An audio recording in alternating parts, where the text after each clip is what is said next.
We're moving on. Next comedian, she is absolutely, extremely important. At least that's what she told me to say. She is also the head of the Dayton Can Comedy, ladies and gentlemen. Make some noise for Jessica Grau.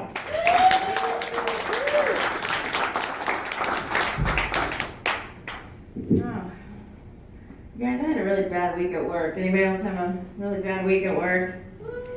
It was so bad yesterday I stopped on the way home and bought a pint of vodka and a block of cheese. Yeah.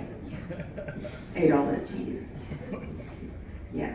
I work in the media, which is mainly why I hate my job. When I say work in the media, that basically means I work for Facebook.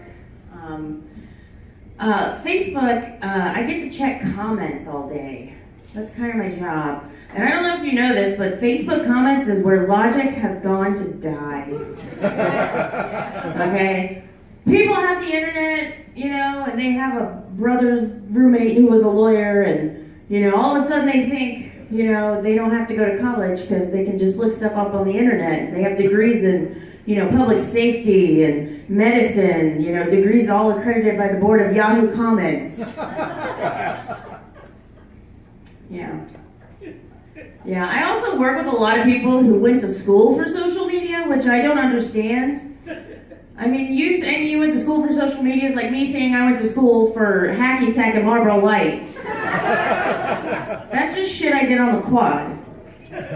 You don't get a degree in that. The only people who study Facebook are the NSA and psycho girlfriends. Okay, that's it. The election was incredibly difficult for us at the TV station I work at. We kept getting lots of comments online, biased liberal media, you all are in bed with the Clinton campaign. And I'm like, this is Dayton, Ohio, okay? The only thing anyone is in bed with are bed bugs, okay? That's it. There is no conspiracy here. Not at all. I didn't want to work in the media. I actually wanted to be a musician, which my parents are here, and they could probably tell you how great that 3 months was. I mean, I put in a solid 3 months.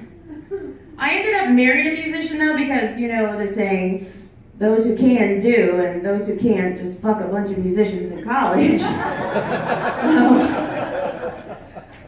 So I married a musician. Has anyone married or dated a musician before? Yeah, it's a nightmare. Don't do it. They know your 8 favorite songs when you meet them. What they don't tell you is, those are the only 8 songs you're going to hear for the rest of your life. If I hear Every Rose Has Its Thorn one more time, I'm going to poison myself. Okay? When I first saw my husband, I thought, oh my God, he's so hot on stage. I must be marrying David Lee Roth. And then I got him home and realized it was Sammy Hagar. Now I know how Eddie Van Halen felt. Pretty goddamn disappointed. Yeah.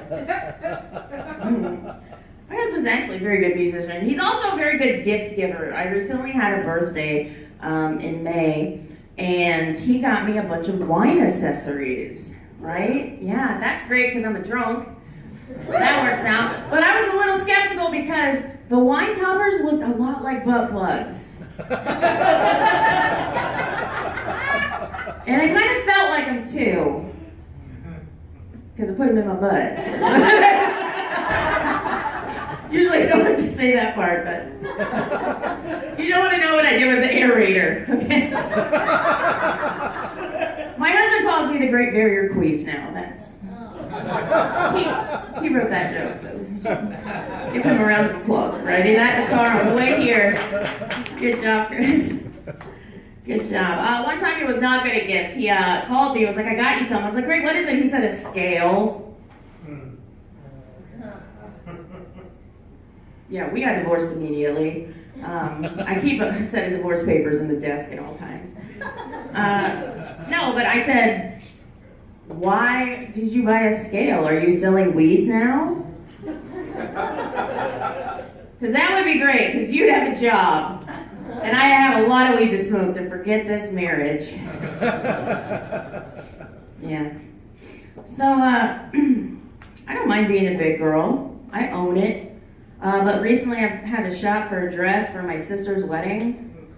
Yeah, I know. But you know, it's her second wedding and it's in a barn, so I shouldn't be embarrassed.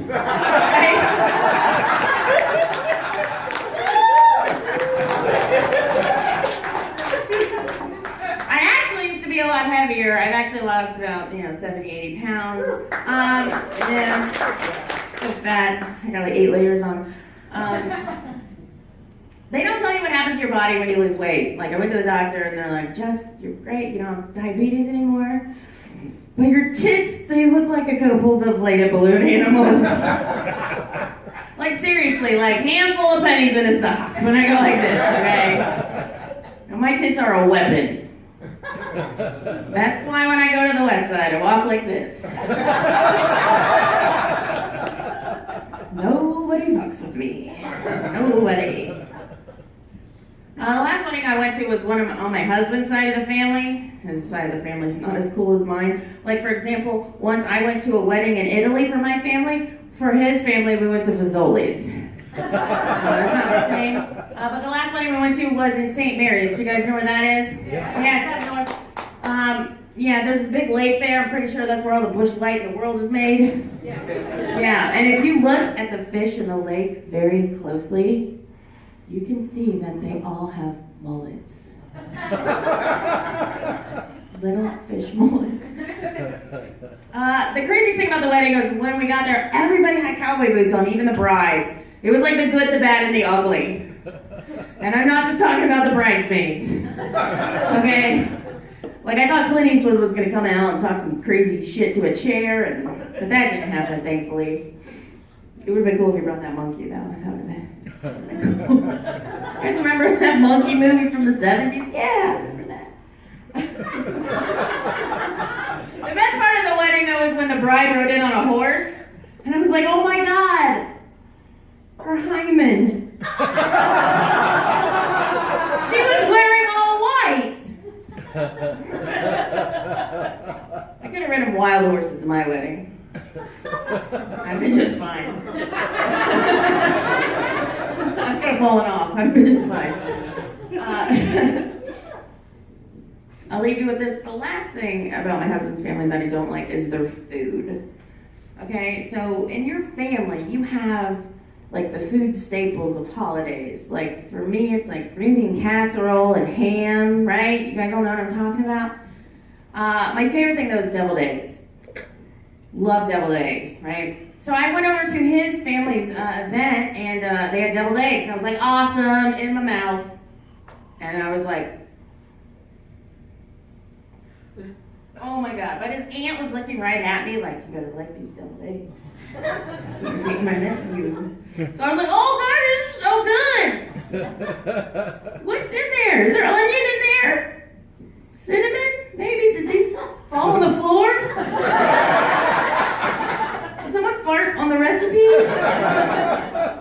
So good. Spit it into a napkin into my pocket. Yeah. The worst part though is he has this really creepy uncle.